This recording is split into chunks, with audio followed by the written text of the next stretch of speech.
I'm gonna listen for me. I settle for the ghost of you. At least we are together. I love everything we used to be. Assalamualaikum warahmatullahi wabarakatuh. Salam, Om Swastiastu, Namo Buddhaya. Rahayu, rahayu, rahayu. Guys, sebelumnya saya ucapkan selamat pagi, siang, sore, ataupun malam bagi rekan sahabat saudaraku yang tengah membuka YouTube saya kembali. Dan untuk di hari ini saya ingin menyuguhkan kembali lanjutan cerita daripada Lahir dalam Kubur. Dalam episode 1, 2, dan 3 sudah saya upload dan ini adalah episode yang keempat. Dan semoga suguhan cerita ini bisa menghibur panjenengan semua dan hanya bisa diambil hikmah daripada cerita tersebut. Oke guys, kita lanjut aja.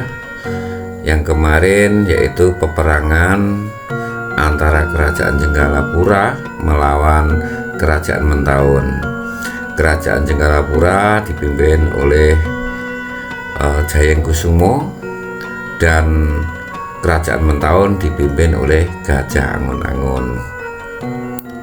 Terjadilah peperangan yang beberapa hari tak kunjung padam sehingga banyak para prajurit yang berguguran di medan perang.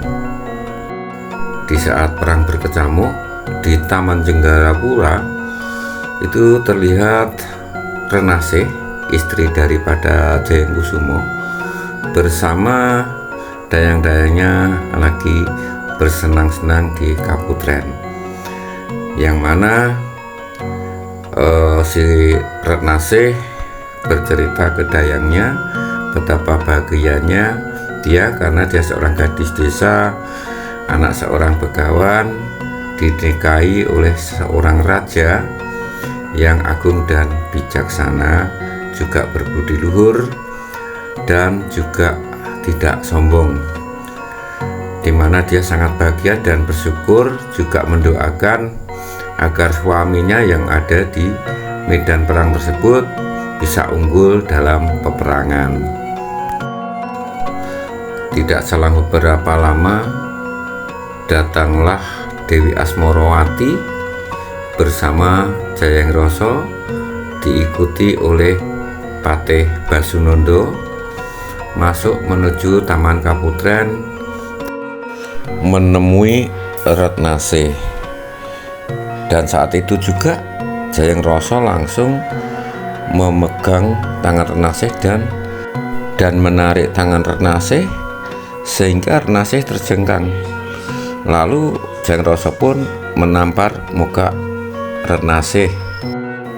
Renasih pun menangis dan bertanya kesalahannya apa sehingga Pangeran Jayangroso memukul, dan Jayangroso pun menjawab bahwa kesalahannya karena Renasih menerima cinta daripada Jayengkusumo, padahal Jayangroso lah yang lebih dulu jatuh cinta dan mencintai si Renasih. Lalu Jayangroso pun mengatakan bahwa Renasih itu adalah seorang wanita murahan. Lalu Jayangroso menjambak daripada rambut Renasih, menampar dan memukul kepala Renasih. Bahkan kepala Renasih pun dibenturkan ke dinding tembok Taman Kaputren. Lalu emosional Jayangroso semakin bertambah, seolah dia dihinggapi oleh rasa ingin membunuh Renasih karena sudah diperistri oleh kakaknya. Dan berkali-kali pula Jayangroso menampar, memukul, menendang Renasih. Dan akhirnya Jayangroso mencekik leher Renasih sehingga Renasih pun meregang nyawa dan meninggal saat itu juga. Dari sudut Kaputren terlihat Asmarawati dan Patih Basunanda mendatangi tempat tersebut. Betapa bingung dan takutnya si Asmarawati karena dia merasa sebagai ibu Jayeng Rasa, dan Jayeng Rasa telah membunuh istri dari seorang raja. Sehingga Asmarawati pun meminta pertimbangan ke Patih Basunanda selaku kakaknya, bagaimana cara agar tidak terlihat oleh punggawa kerajaan Jenggala-pura. Dan akhirnya Patih Basunanda memberi saran untuk menguburkan Renasih di tempat yang tidak terlihat, yaitu di tempat kuburan mati. Dan Renasih pun akhirnya dibungkus dengan kain kafan dan dipocong. Patih Basunanda pun memanggil Tawurjiwo dan Tawuraga agar membuang mayat Renasih yang sudah dipocong tersebut. Maka tubuh Renasih yang sudah terbungkus dengan kain putih dan dipocong itu pun dibawa oleh Tawurjiwo dan Tawuraga dan menuju ke tempat pemakaman mati, yaitu pemakaman yang sudah tidak digunakan lagi. Sesampainya di pemakaman mati, mayat Renasih tersebut dikuburkan. Setelah dikuburkan, kedua prajurit tersebut, yaitu Tawurjiwo dan Tawuraga, langsung meninggalkan tempat tersebut. Malam pun menjelang, suara-suara jangkrik juga suara-suara binatang malam pun bersahutan sehingga menambah suasana seram. Dan pelan-pelan tanah yang buat memendam jasad Renasih tiba-tiba bergetar, bergerak. Sedikit demi sedikit muncullah jasad Renasih dari kuburan tersebut. Diiringi gemuruh serta letusan juga suara bayi yang nangis, yang tak lain adalah bayi yang dilahirkan oleh Renasih di dalam kubur. Renasih pun menangis meratapi nasib yang dialaminya, apalagi dibunuh di saat dia hamil tua. Renasih pun menangis dan menangis tak henti-hentinya. Lalu pocong tersebut pelan-pelan berpamitan terhadap anaknya yang baru dilahirkan, bahwasanya dia akan mencari makanan untuk anaknya agar anaknya itu bisa hidup. Maka pocong daripada jasad Renasih itu pun melompat dari liang kubur dan terus meloncat-loncat menuju ke desa seberang. Di wilayah pedesaan di sekitar Keraton Jenggala-pura terdapat sebuah pasar yang mana sangat ramai, ada penjual dan pembeli, juga pendatang yang tentunya ingin berbelanja. Dan terlihat ada seorang ibu di pasar itu menjual sebuah pisang yang dibantu oleh anaknya, anak perempuan yang bernama Laksmi. Dan di dalam penjualan pisang itu tidak seperti hari biasanya. Sang ibu bersama Laksmi biasanya itu berjualan pisang itu habis sampai tengah hari. Dan untuk hari ini dia itu berjualan pisang hampir menjelang sore hari, itu belum ada seorang pembeli satupun yang menghampiri tempat dia jualan.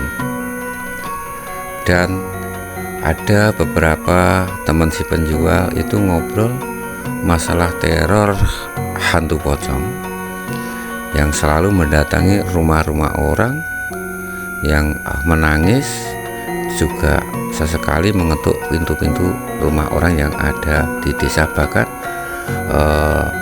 ada juga yang bercerita tidak hanya di rumah-rumah saja, tetapi juga sering memasukin yang namanya keramaian pasar. Sore hari pun menjelang dan hari mulai gelap, di mana Ibu Lasmi dan Lasmi sendiri belum juga pulang untuk menutup dagangannya. Padahal banyak rekan-rekannya yang berjualan di situ sudah pada pulang karena takut akan dihantui datangnya hantu pocong. Dan tidak lama kemudian